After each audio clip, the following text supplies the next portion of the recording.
El mundo hispanohablante y creo que una buena parte del mundo no hispanohablante llora la partida del dibujante argentino Joaquín Salvador Lavado, mejor conocido como Quino y pues mejor conocido aún como el padre creador de Mafalda. Y yo le agradezco muchísimo a su editor Daniel Devilsky que me tome la llamada desde Buenos Aires para hablar de la vida, del legado de Quino. Daniel, gracias por estar con nosotros. Al contrario, gracias a ustedes por la llamada, que les voy a pedir que hagamos una entrevista corta porque tengo que salir, Entiendo. pero quiero rectificarte que Quino nunca aceptó ser el papá de Mafalda. Dijo que Mafalda tenía un padre claramente dibujado, que él era el creador y eso sí lo aceptaba, pero padre jamás. Pues qué buena precisión y qué importante. ¿Ustedes cómo se conocieron, Daniel?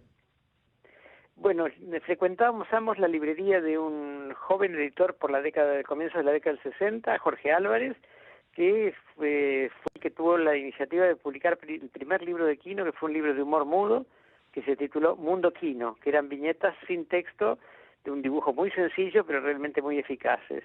Y después, cuando empezó a publicarse Mafalda en una revista semanal de gran circulación, fue Álvarez el que tuvo la idea de reunirlas en un volumen y así salió el Mafalda número 1. Y Álvarez la publicó hasta el volumen 5.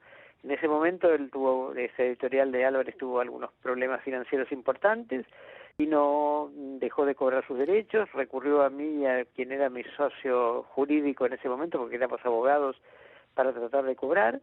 No podíamos demandar a Álvarez porque éramos amigos de él, pero lo derivamos a un abogado que llegó a una solución amistosa, y fue quien propuso por qué no empezábamos a hacer Mafalda en Ediciones de la Flor, que era una editorial que existía decía 3 o 4 años antes, dedicada a la literatura, a tiradas pequeñas, una editorial más bien exquisita y no preparada para un bestseller como ese. Lo que suele ocurrir con autores muy exitosos que comienzan en editoriales pequeñas o de reciente creación, como eran Ediciones de la Flor, es que pues muy pronto es convocado, es contratado, se lo lleva una editorial más grande. ¿Cómo describiría la razón por la que Quino y Mafalda permanecieron con Ediciones de la Flor? Sí, lo que dices es absolutamente cierto, y Quino y igualmente Fontana Rosa permanecieron con Ediciones de la Flor, incluso en circunstancias bastante dramáticas, como cuando los editores estuvimos presos de la dictadura en 1977, simplemente por cariño, por fidelidad, por afecto.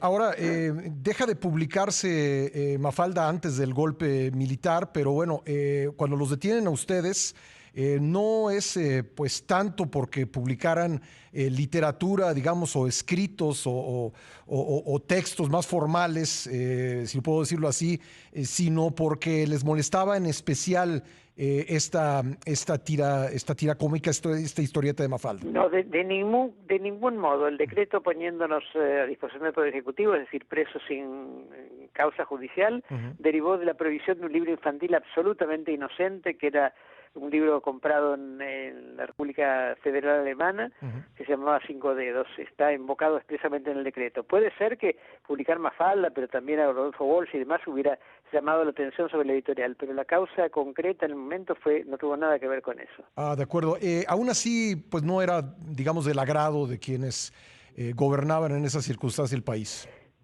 Sin ninguna duda es presumible, pero no hubo ninguna medida que impidiera o dificultara la difusión. Bueno, entiendo que la relación de ustedes pues fue más que de editor y autor, más que incluso de amigos, fue de familia. Y exactamente esa sería una buena definición. Por eso estoy tan afectado. No tiene nada que ver con la profesión, en la medida que también yo me alejé de la editorial hace 5 años. Era un hombre reservado, Quino, lo describiría usted Era así. un hombre de muy pocas palabras, muy afectuoso, muy observador, estaba pendiente, y si un día te veía con un gesto adusto o con alguna señal de tristeza, de inmediato te llamaba después de haberte separado o al día siguiente, para ver qué te estaba pasando y por qué estabas así. O sea, muy pendiente de la gente a la que querían. ¿Mafalda pensaba como Quino o Quino como Mafalda o se volvieron uno? Bueno, él dijo más de una vez, cuando le preguntan, las preguntas idiota que se le hizo siempre, bueno, ¿qué pensaría hoy Mafalda de tal cosa? Dice, Mafalda pensaría lo que pienso yo. Dice, Mafalda era un personaje inventado y todas sus ideas eran las mías. Así que no hay que atribuirle personería diferente de la del propio autor. Quino, un hombre pues que podríamos describir de alguna manera como filósofo, ¿no? Era un humanista, básicamente, muy preocupado por el destino de la humanidad, muy afectado por las cosas que pasaban. Si su decisión con su mujer de no tener hijos tenía que ver con que este no era un mundo que se le pudiera imponer a una criatura creada por ellos. Pues puede tener muchas lecturas, Mafalda, y sin duda puede tener una dimensión política, pero ¿qué diría de Quino y la política usted, Daniel?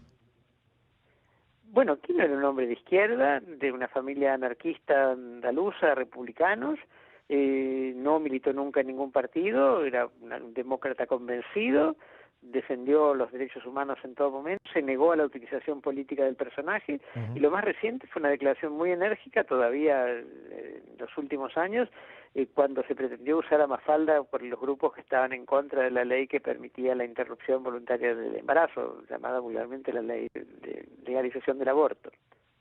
Y una última pregunta para no abusar de su tiempo. Sé que él, porque lo dijo muchas veces, no tenía, digamos, un libro favorito o un personaje de su trabajo favorito, pero diría que llegó en algún momento a fastidiarse un poco de que se centrara su obra tanto en Mafalda.